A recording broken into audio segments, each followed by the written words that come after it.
Esperen a ver si les gusta algo de lo que digo antes de aplaudir. Ya muy agradecido de esta invitación. Y bueno, después de tener que hablar después de Alicia, claro, es muy difícil. La única ventaja es que soy agrimensor, no abogado, y por lo tanto algún yerro que pueda tener seguramente que me van a perdonar porque, bueno, claro, no es abogado, es un agrimensor. Pero bueno, vamos a tratar de ver una visión ante esto que es muy nuevo y por lo tanto son visiones que uno tiene ante esta cosa nueva. Y esta visión que hoy uno tiene, mañana puede cambiar justamente a partir de otras miradas y en el encuentro de pensamientos sobre un tema seguramente se va tratando de llegar a la verdad. Por el momento esta es la mía en cuanto a la visión de este código. Y digo la mía porque por así cuando me presentaron presidente de la Academia Nacional de Agrimensura, los conceptos que doy aquí no comprometen la opinión de la Academia, son de Norberto Fricks y nada más. Entonces bueno, vamos a intentar ver esto del catastro, de la Ley Nacional de Catastro, ante la sanción del nuevo Código Civil. Dentro de la Ley Nacional de Catastro, el artículo 18 dice que esta ley es complementaria al Código Civil. Como digo en cada una de las charlas que hablo sobre este tema, digo este es el artículo más importante, por su trascendencia a nivel nacional que tiene la Ley Nacional de Catastro. Y la ley 26.994 que aprueba el Código Civil y Comercial, en el artículo 3º, deroga una serie de normas, dentro de las cuales no está la 26.209, y en el 5º reafirma, donde dice que las leyes que actualmente integran, complementan o se encuentran incorporadas al Código Civil o al Código de Comercio, excepto establecido en el artículo 3º, mantienen su vigencia como leyes que complementan al Código Civil y Comercial de la Nación aprobado por el artículo 1º. Es decir, de que tiene una ratificación de vigencia la 26.209, Ley Nacional de Catastro. Esta ley articula realmente aspectos de derecho civil y de derecho administrativo. El poder de policía catastral es netamente provincial, no obstante el avance que tiene esta ley sobre aspectos de legislación de fondo le da esta dualidad en reglamentar aspectos de derecho civil y administrativo. Desde ya que, y más específicamente con el tema que hoy nos reúne, en el derecho civil sobre los derechos reales. Y algo muy importante en el Código Civil, que ya lo dijo Alicia y yo lo veo en muchísimos artículos, es un respeto muy grande a las administraciones provinciales. Ya lo tenía la 26.209, la Ley de Catastro, donde un montón de artículos deriva a la legislación local. Pero aquí el Código también, el Código es muy respetuoso de las voluntades, sobre todo que hacen al ordenamiento y al medio ambiente que tengan cada una de las jurisdicciones locales. Y esto me llamó la atención en el nuevo código. Este nuevo código en el 82 da el concepto de derecho real, que ya Alicia lo vio, ¿no es cierto?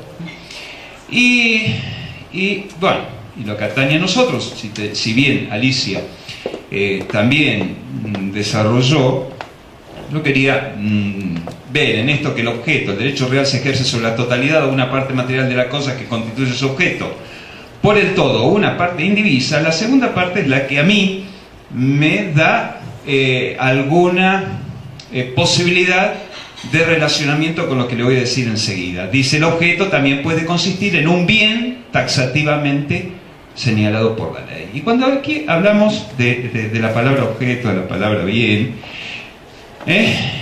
voy a la 26.209, donde me dice que los catastros de las provincias y de la Ciudad Autónoma de Buenos Aires son organismos administradores de datos correspondientes a objetos territoriales y registros públicos de datos concernientes a objetos territoriales legales de derecho público y privado de la Nación, constituyen un documento fundamental. Bueno, luego sigue el artículo, pero lo que me interesa resaltar esto de registro público de datos de objetos territoriales legales. Y habla de derecho público y de derecho privado. Bueno, yo encuentro una íntima relación entre el 883 del Código Civil, objeto de derecho real puede ser un bien señalado por la ley, con esto de objeto territorial legal de derecho privado. Y ahora vamos en este sentido. En principio, el territorio. Cuando hablamos del territorio, estamos viendo a la superficie, ¿no es cierto? Territorial. Y esa superficie territorial es un continuo donde está formado por bienes públicos y bienes privados, y a su vez los bienes privados pueden ser del Estado y de los particulares. Así estuvo establecido en este Código Civil, de tal manera de que si un pedazo de ciudad cualquiera iba a encontrar que las calles, las plazas son parte de ese territorio, de ese continuo territorial dividido por el hombre y asignado al dominio público, mientras que otros podían estar en el dominio privado del Estado, el dominio privado de los particulares. Pero siempre, lo que no es uno es de otro o de otro. Pero siempre el territorio, un continuo que tiene esta relación jurídica que da nuestra legislación. Pero aparece el 18 del nuevo Código Civil, que iba a ser un derecho real, y que en las audiencias públicas las comunidades indígenas no aceptaron de que fuera un derecho real, y por lo tanto quedó en este artículo, donde dice derechos de las comunidades indígenas. Las comunidades indígenas reconocidas tienen derecho a la posesión y propiedad comunitaria de las tierras que tradicionalmente ocupan y de aquellas otras aptas y suficientes para el desarrollo humano según lo establezca la ley, de conformidad con lo dispuesto en el artículo 75, inciso 17 de la Constitución Nacional. Es decir, de que si ahora en un pedazo de territorio, en este continuo, vamos a encontrar propiedades privadas, sean de los particulares o del Estado, o bienes públicos, como pueden ser los caminos, los lagos, nos vamos a encontrar también con otro tipo de espacios territoriales que no son ni bienes públicos ni bienes privados, son propiedad comunitaria indígena. Esta es para mí una novedad en esta lectura visual del continuo territorial. Y por lo tanto, bueno, creo que la clasificación ahora se debe abrir en esto. Este continuo territorial lo debemos tener bienes públicos, bienes privados y bienes de las comunidades indígenas aparte de esto. Los bienes públicos, en esta lectura, que reitero hago, es un objeto territorial legal. Cualquier pedazo de territorio, una calle surge a partir de un trazado oficial, de una norma, de una causa jurídica dada por el propio Estado que determina que eso sea un bien público. Esa causa jurídica es un objeto territorial legal. Los bienes privados también son, y en esto vamos a abundar un poquito más, son objetos territoriales legales. Pero también, si bien no puedo decir es un bien público, es un objeto territorial legal los bienes de las comunidades indígenas. También lo puedo determinar así. Y si tengo objetos territoriales legales, estos son los que se deben registrar como objetos en los catastros provinciales de acuerdo al 26.209. La cosa inmueble. Y aquí, a mí me interesa, vuelvo al 2518 de Vélez Arfield, que hablaba de esta propiedad del suelo, se extiende a toda su profundidad el espacio aéreo sobre el suelo en líneas perpendiculares, porque creo que este es el concepto de cosa inmueble. El derecho de superficie el que vimos hoy es espacial. El derecho se ejerce en el espacio y por eso las cosas tienen que ser cosas espaciales. Yo no puedo pensar en el terreno simplemente como el lugar donde se encuentra la atmósfera, el aire, con la roca. No es eso. Donde se ejerce el derecho de propiedad es en esto que dice, y este es el inmueble realmente, esta es la cosa inmueble, donde ahí van a estar dadas las relaciones de poder en todo ese espacio, no solo sobre el suelo. Y esta era la imagen que, claro, en el derecho romano, traído por Vélez Arfield, del cielo al infierno, como decía, llegaría aquí, técnicamente al centro de la Tierra, e iría al espacio aéreo, al infinito, como decía Alicia. Pero esto ha cambiado pero no es que vuelva solo a la superficie del suelo en mi humilde lectura. Dice ahora el 945, el dominio de una cosa inmueble se extiende al subsuelo y al espacio aéreo en la medida que su aprovechamiento sea posible, excepto lo dispuesto por normas especiales. Es decir, que ha habido aquí un cambio, le estoy poniendo un límite hacia arriba y hacia abajo, hasta donde su aprovechamiento sea posible. Bueno, entre Dubái y los japoneses están viendo hasta dónde cada vez lo que hoy es posible, mañana puede ser más arriba, ¿no es cierto? Posible. Por lo tanto, es bastante indeterminado hasta dónde llega este límite que ahora le pone. Entonces, si nosotros lo llevamos a un gráfico en esto, entonces ya, claro, ya cambia. O el subsuelo, hasta dónde puede ser aprovechable también. Pero acá tenemos también otra novedad, que en el 235, que habla de los bienes públicos, aparece esto que no estaba antes, que dice que es bien público también, en el inciso E creo que es, el espacio aéreo suprayacente al territorio y a las aguas jurisdiccionales de la nación argentina. Eso es bien público. ¿Qué quiere decir? Bueno, que entonces el gráfico lo voy a tener ahí. Ese aprovechamiento posible del espacio aéreo se va a encontrar con el dominio público del inciso E de la nueva definición que da el Código Civil, que en algún momento habrá que determinarse, o no sé si en forma uniforme o no, pero ahora tenemos un límite superior a eso que, como reitero, antes del surfing, hasta el infinito, hasta el cielo. Por lo tanto, a mí no me cabe ninguna duda que el inmueble es esto. Es algo tridimensional, porque en ese espacio donde yo voy a ejercer todas las relaciones de poder, las de dominio, por lo tanto es inmueble. Y en parte es inmueble, pero puedo afectar algunos otros derechos reales, como ahora vamos a ver. ¿Qué dice el artículo 4 de la Ley Nacional, la de Catastro? A los efectos de esta ley denomínase parcela la representación de la cosa inmueble de extensión territorial continua, delimitado por una poligonal de límite, correspondiente a uno o más títulos jurídicos, una posición ejercida con la existencia de elementos esenciales, contener un documento cartográfico registrado en el organismo catastral. Aquí está hablando de representación. ¿Representación de qué? De la cosa inmueble. ¿En dónde? En un documento cartográfico. Eso es la parcela a los efectos de esta ley. Entonces, esa parcela sí es plana, porque es una representación en un plano.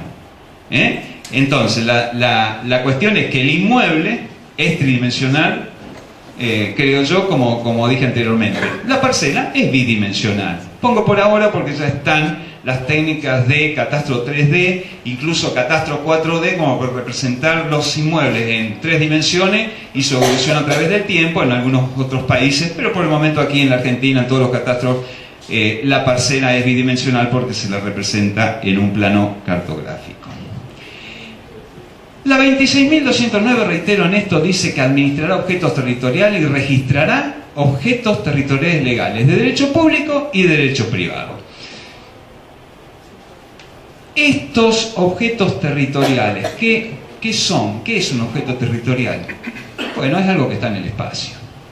Y administrarlo es tenerlo ordenado, saber qué se tiene en cada lugar. Esta es una función muy amplia que se le ha dado al catastro en la lectura.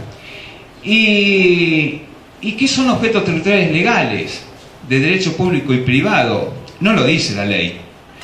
Bueno, cuando una ley no lo dice hay que escudriñar las fuentes de registración en los catastros locales.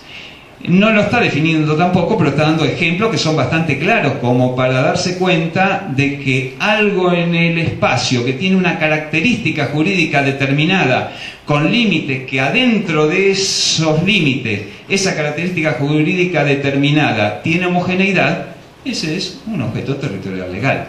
Uno lo que se desprende de un análisis de estas palabras y de algunos artículos de texto de la ley.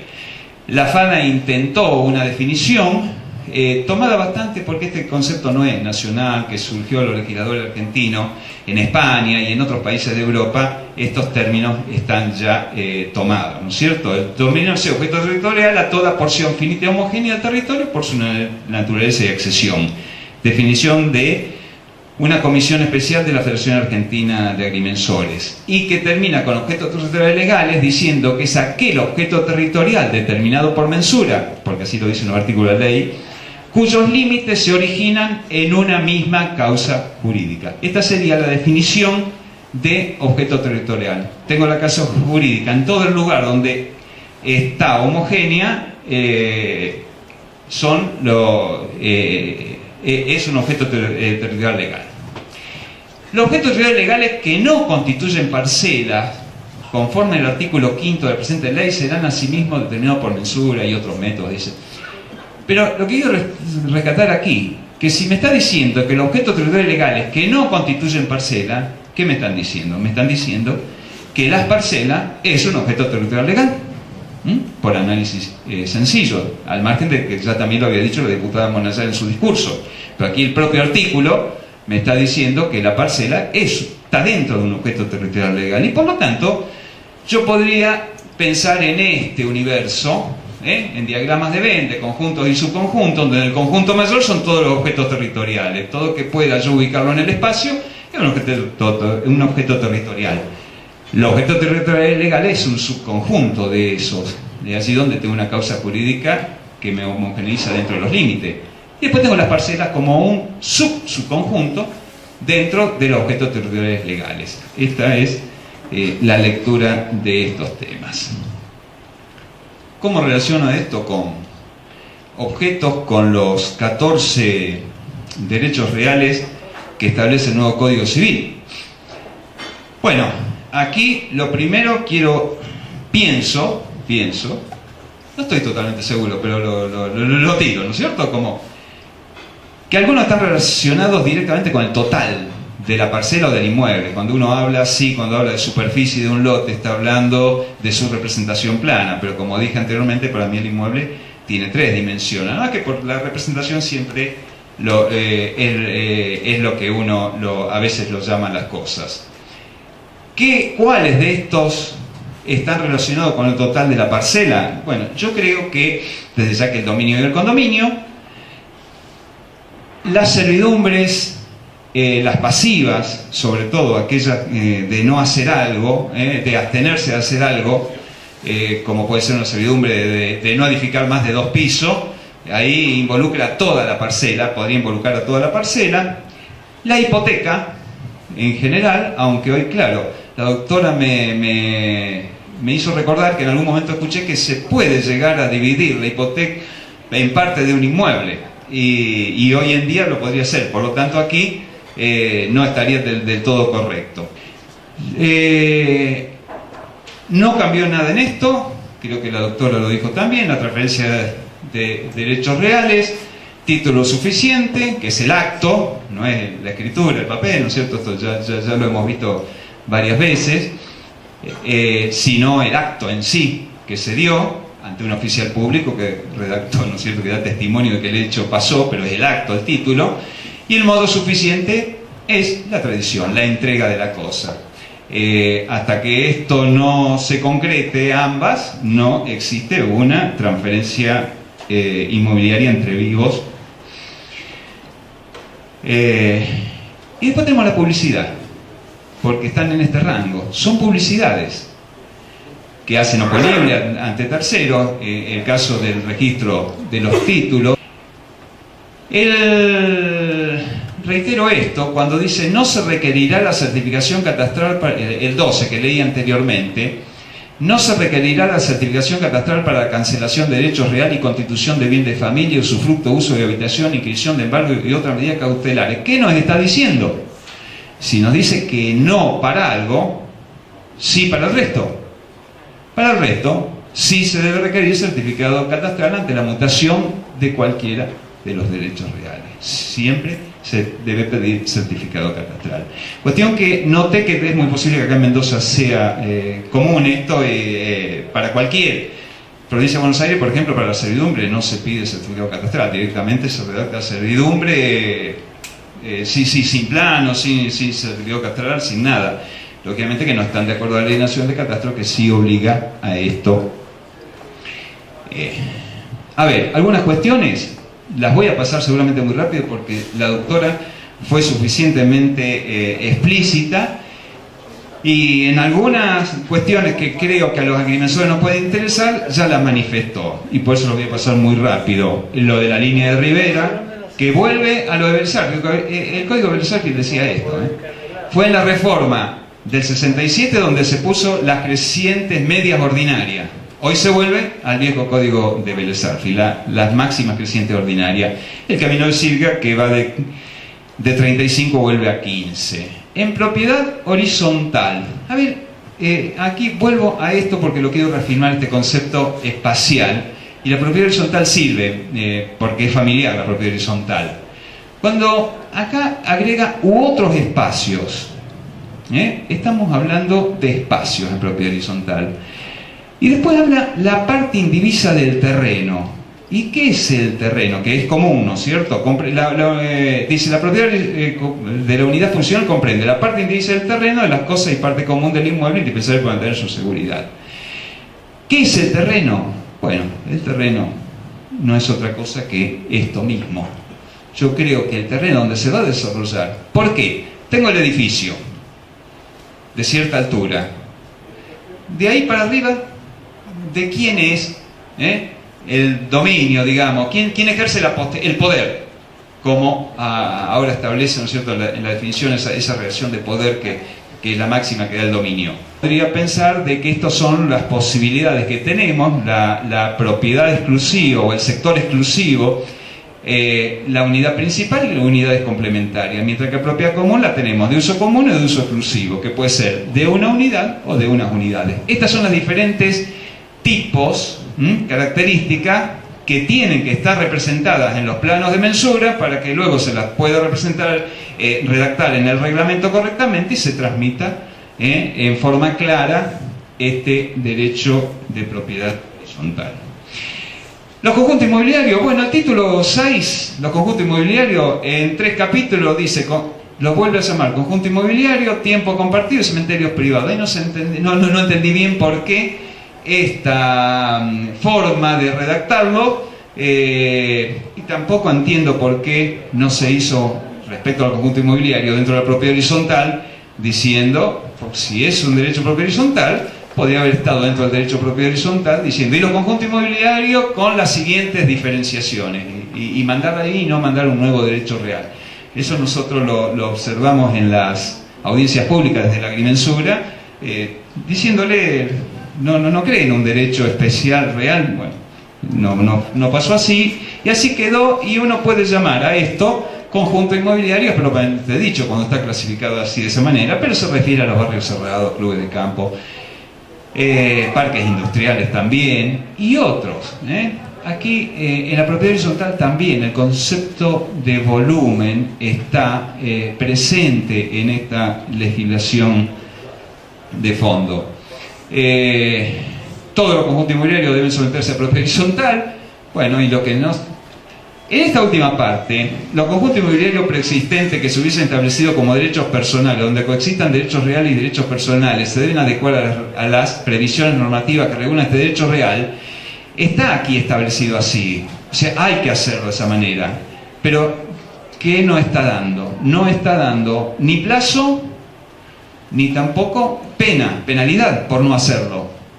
Por lo tanto, bueno, es como que queda librado a lo que decida el conjunto inmobiliario, pero claro, lógicamente que se van a sentir menoscabados o van a tener la sensación, seguramente si uno viviera en una organización de dominio y condominio en un barrio cerrado, que en relación a la ley, y esto estoy en una inseguridad jurídica no tan fuerte como si estuviera dentro del régimen de la propiedad horizontal. Esa es la sensación, pero no hay una obligatoriedad así punitiva donde dice, bueno, pero si no cumplen pasa esto. No, está abierto, deben. No dice en cuánto tiempo, ni tampoco da la penalidad. Lógicamente que aquí hay todo un trabajo de agrimensura, notarial, registral, catastral muy grande en todo el país, ¿no? Bueno, y esto, el proyecto anterior, los proyectos anteriores hablaban de unidad funcional, puede hallarse construida en construcción o a construirse, decían. Se dejó en estas dos nada más. En Provincia de Buenos Aires se hacen, por eso la mayoría de los barrios cerrados en Provincia de Buenos Aires están bajo régimen de propiedad horizontal, porque les permitía a construirse, edificios a construirse, por lo tanto eran idealizaciones de edificio, pero acá dice en construcción, y aquí la reglamentación local va a tener que decir hasta qué nivel de construcción se considera en construcción, el permiso de edificación, el proyecto de obra, bueno, eso lo va a tener que decidir la legislación local.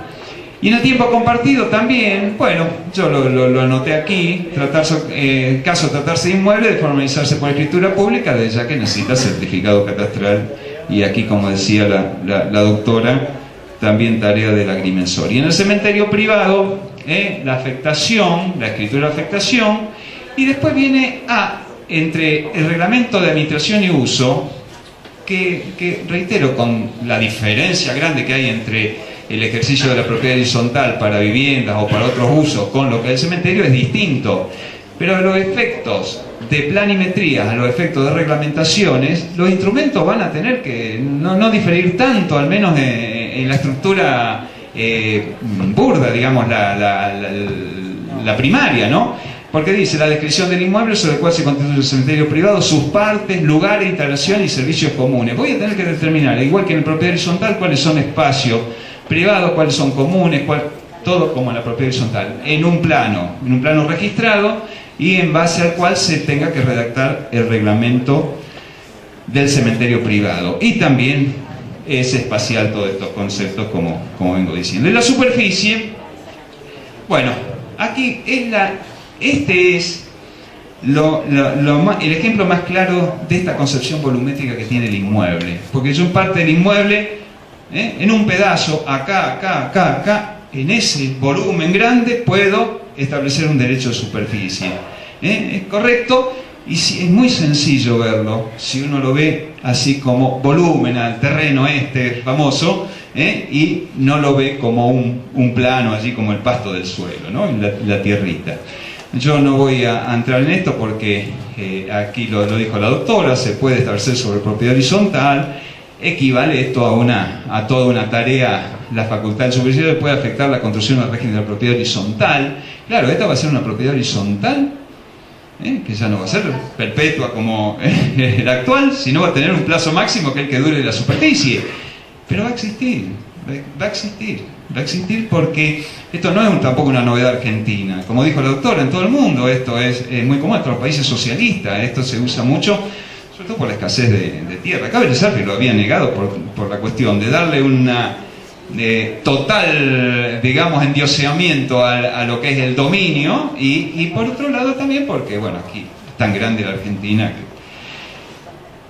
y la servidumbre, bueno, una parte material del inmueble, acá también estamos hablando de una parte material del inmueble ajeno, y yo la servidumbre la puedo dar en diferentes espacios también. Se reitera aquí la concepción, y esa parte, como dije anteriormente, es un objeto territorial legal y también que es espacial. Y en la hipoteca el inmueble debe estar determinado, y acá expresa algo que nosotros desde la agrimensura también en las audiencias públicas dijimos: ¿para qué poner todo esto? Determinada ubicación, media perimetral, superficie, colindancia, datos de registración. Hubiesen puesto que el inmueble debe tener el estado parcelario constituido, y con eso simplificaban toda la redacción, pero lo que dice allá es exactamente lo mismo que dice la Ley Nacional de Catastro, la 26. Ahora bien, acá evidentemente que se presenta el gran desafío de la agrimensura argentina en 2015. Ayer lo escuché a Aníbal Fernández, que decía que hoy en la comisión se trataba su proyecto, que es coautor con Pichetto, de ponerlo en vigencia el 1 de junio del 2015. Con lo cual, en lugar del 2015, el primer semestre del 2015, que tenemos aquí el gran desafío. Y este gran desafío, lo dijimos en Santiago del Estero hace unos meses atrás en la reunión anterior, hace 3 meses atrás en la reunión de FADA, que se hizo a los 2 días de haberse sancionado el Código. Pero ya pensamos esto, nosotros tenemos que formar un compacto foro de reflexión y acción que involucre a la Federación Argentina de Agrimensores, al Consejo Federal de Catastro, al Instituto Geográfico Nacional, al Consejo Nacional de Escuelas de Agrimensura, a la Academia Nacional de Agrimensura e incluso a los propios estudiantes, que los tenemos bastante militantes y cerca dentro de las organizaciones de la agrimensura. Esto desde la agrimensura para después compatibilizar en una homogeneidad de pensamiento nacional catastral, sobre la visión catastral, bueno, compatibilizar y coordinar con la otra visión registral, del registro de la propiedad, porque esto es lo que más se necesita. ¿Cómo reglamentamos toda esta nueva novedad y en un término de 6 meses y una manera homogénea en todo el país? Que esto sería lo ideal. Bueno, creo que los objetivos principales y perentorios es una aplicación homogénea de la Ley Nacional de Catastro en todo el país, elaboración de un protocolo para la determinación de objetos territoriales registrables. Tenemos que tratar de lograr una base normativa catastral similar en todas las provincias, elaborar un plan estratégico de actualización del conocimiento y la búsqueda de excelencia en el ejercicio profesional de la agrimensura, que esto nos debemos y tenemos la gran oportunidad de la mano de esto de llevarlo adelante, y bueno, y con una finalidad superior, lógicamente, que es colaborar con el bien común social, que es lo que nos debe obligatoriamente obligar, ¿no es cierto? Y esto llevará entonces, sí, seguro, al definitivo reconocimiento que la agrimensura argentina se merece. Y muchas gracias.